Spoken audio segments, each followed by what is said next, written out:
Vespúcio, Colombo, Vasco da Gama, Fernão de Magalhães, Bougainville, Cook, La Pérouse, são todos nomes famosos pelas viagens que fizeram através dos oceanos.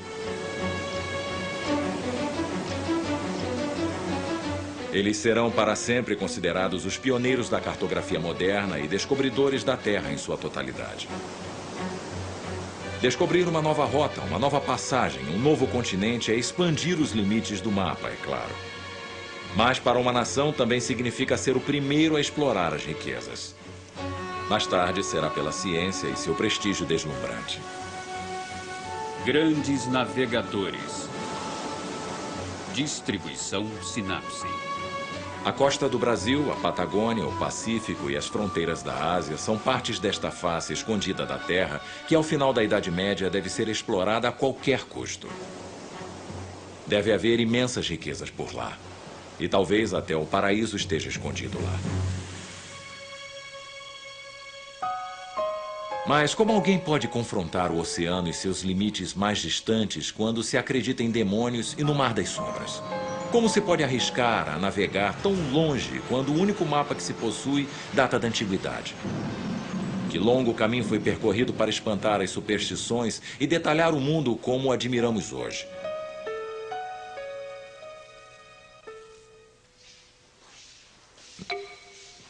Na Biblioteca Nacional Francesa, no Departamento de Gráficos e Mapas, Hélène Richard observa um dos pequenos tesouros da humanidade. Em suas mãos e com o maior cuidado, ela exibe um trabalho tirado de um desenho de Ptolomeu, que reapareceu ao final da Idade Média. Um período essencial para a compreensão do mundo.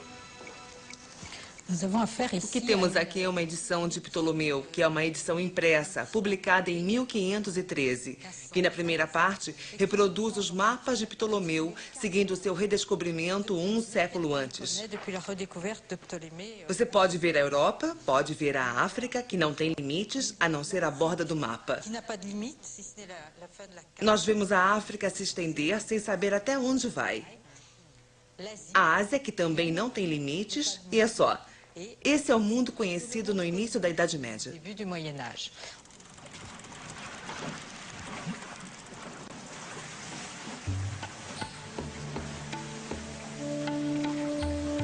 Desde que Marco Polo alardeou as riquezas da Ásia para a Europa, começou a se desenvolver um frenesi comercial para transportar porcelana, pedras preciosas, seda, mas também e principalmente especiarias.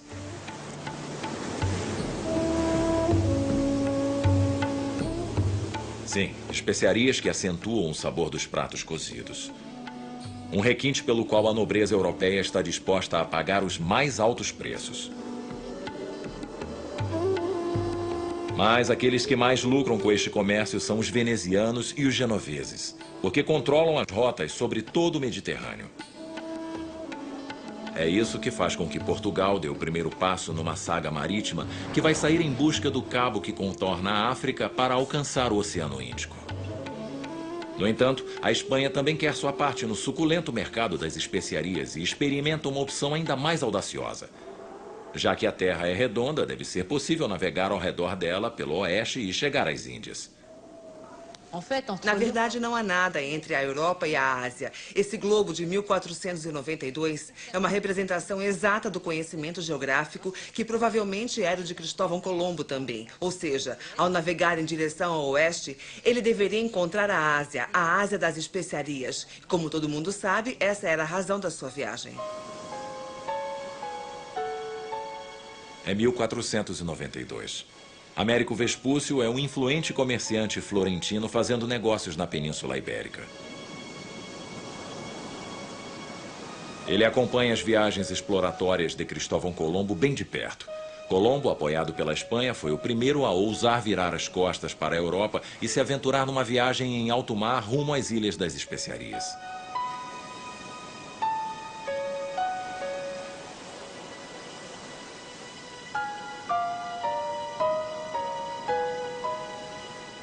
Depois de 66 dias em alto mar, Cristóvão Colombo descobre terra, cujos habitantes ele garante serem índios. Estando convencido de que havia chegado às ilhas localizadas no início do continente asiático, o mapa em direção ao oeste está começando a desenvolver novas linhas. As notícias atingem Portugal como uma bomba, que agora quer explorar a nova rota. Américo Vespúcio parte com uma frota portuguesa que consiste em nada menos do que 6 embarcações. A missão deles é encontrar uma passagem possível. Enquanto isso, a Espanha continua a enviar Cristóvão Colombo, que concentra suas investigações no Caribe. Tampouco esses bravos navegadores sabem do mundo. Como podemos imaginar um empreendimento parecido em nossos dias, a não ser comparando com uma viagem ao espaço?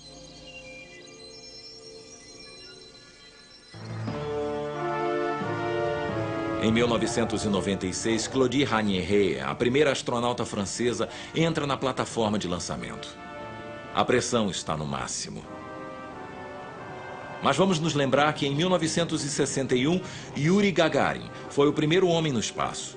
Assim como há 500 anos entre Espanha e Portugal, é uma competição entre os soviéticos e os americanos, o que faz com que os homens enfrentem desafios incríveis. Hoje, a nave de Claudie Ranieri é chamada de Soyuz. É uma amostra de poder absoluto e nos transmite aquela sensação tão estranha de ir em direção ao desconhecido. Eu não sentia a necessidade de voltar como Vespúcio, da maneira como ele se afasta do litoral e volta para a terra. Mas, presa ao assento a bordo da Soyuz, eu sentia a necessidade de olhar pela portinhola, de ver o momento em que eu era arremessada verticalmente com esse foguete e ver como é sair da terra.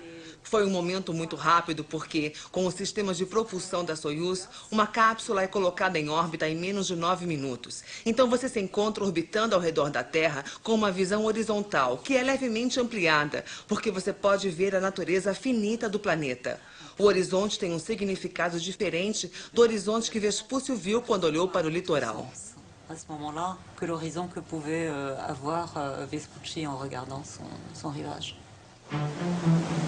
Então, com Portugal, Vespúcio está a caminho do país que será chamado de Brasil. Uma terra ao longo da qual ele planeja velejar ao sul para encontrar uma passagem em direção às Índias. Enquanto isso, Cristóvão Colombo, pela Espanha, se perde no Caribe e se depara com o Istmo do Panamá.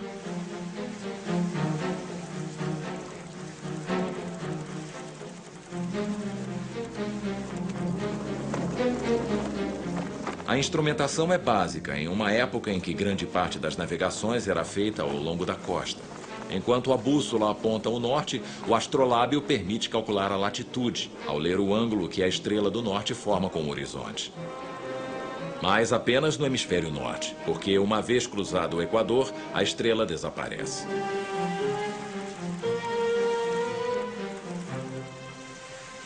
Os portugueses já têm uma vantagem sobre os espanhóis na arte da navegação graças às numerosas viagens à África e Índia. No entanto, o cálculo de longitude permanece um mistério para todos, assim como os meios de combater o escorbuto, o frio, a água suja.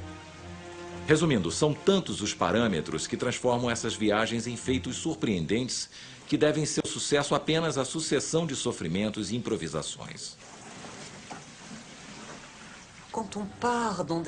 Quando você parte para ambientes onde não conhece os parâmetros, você tenta prever o melhor que puder.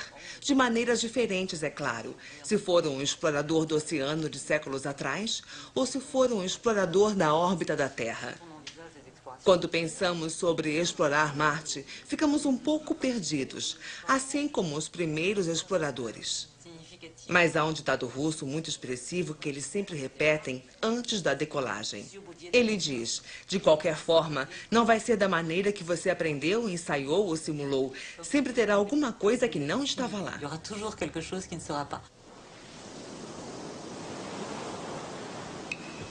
A única coisa que sabemos sobre esta expedição portuguesa que levou Américo Vespúcio é que, por mais de um mês, o litoral brasileiro esteve o tempo todo à vista. Um novo e gigante litoral estava sendo desenhado no mapa. E a ideia que estava brotando em Vespúcio era que este poderia ser um novo mundo, provavelmente do tamanho de um novo continente.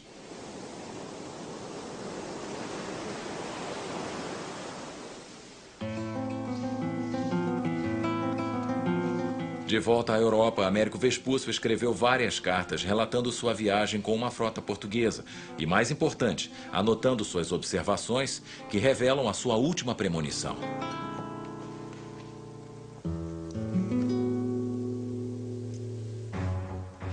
Talvez nos seja permitido chamá-las de Novo Mundo, já que nossos ancestrais não tinham conhecimento delas e acreditavam na maior parte que, além do equinócio ao sul, não há nenhum continente, apenas o mar, o qual eles chamam de Atlântico. Aqueles que acreditavam na possível existência de um continente contestaram a ideia de que pudesse ser uma terra habitável, mas essa declaração é completamente falsa. A última viagem que fiz prova isso, já que descobri nessas terras do sul um continente mais rico em população e animais que nossa Europa, ou Ásia, ou África.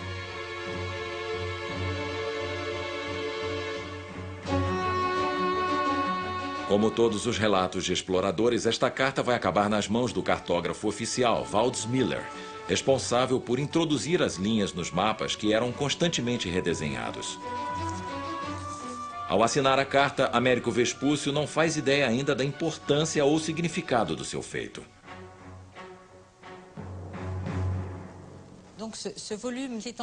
Então, esse volume é, na verdade, uma edição de Martin Waldseemüller. Martin Waldseemüller foi quem introduziu o nome da América pela primeira vez em um mapa de 1507. E nós vemos que entre a Europa e a Ásia existe outro mundo, que é uma nova terra, que recebe o nome de América e que vai permanecer como nome deste continente. Que vai rester a ce continent. América por causa de Américo Vespúcio. Este é o nome um pouco confuso que os mapas vão preservar por toda a eternidade. O impressor fez seu trabalho. Na Espanha, o prestígio de Américo Vespúcio ultrapassou o de Colombo. Ele foi indicado como piloto-mor na Casa de Contratação em Sevilha. Um cargo essencial para a exploração do Novo Mundo, pois de agora em diante, Vespúcio vai estudar e aprovar os projetos dos marinheiros antes de serem apresentados ao rei, que irá financiá-los. No entanto, a história com H maiúsculo vai afirmar que foi Cristóvão Colombo o verdadeiro pioneiro na exploração da América e seus méritos ultrapassam todos aqueles que vieram depois dele, como Vespúcio, que simplesmente teve a intuição correta de chamar de Novo Mundo em uma carta que caiu nas mãos de Waldseemüller, o cartógrafo. Américo Vespúcio nunca duvidou que essas ilhas e terras pudessem pertencer a outro continente, ao contrário de Colombo, que insistiu em acreditar que ia chegar ao Ganges.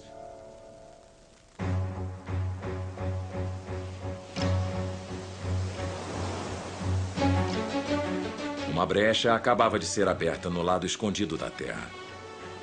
Certamente uma página importante foi escrita, mas já está sendo virada, pois a necessidade de aventura do homem está sempre procurando algo mais. Um certo Fernão de Magalhães, navegador português, acaba de partir em seu navio.